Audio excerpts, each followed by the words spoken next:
When the compressor quits, most techs panic.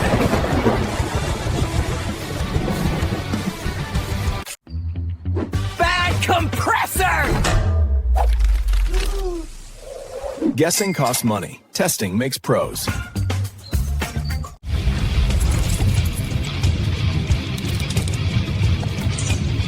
Real techs troubleshoot.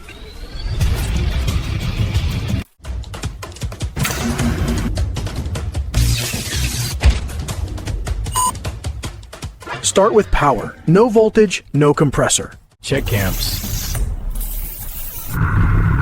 Test capacitors.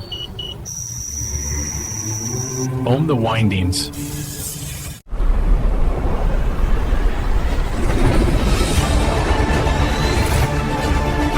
Now, let's do it the right way.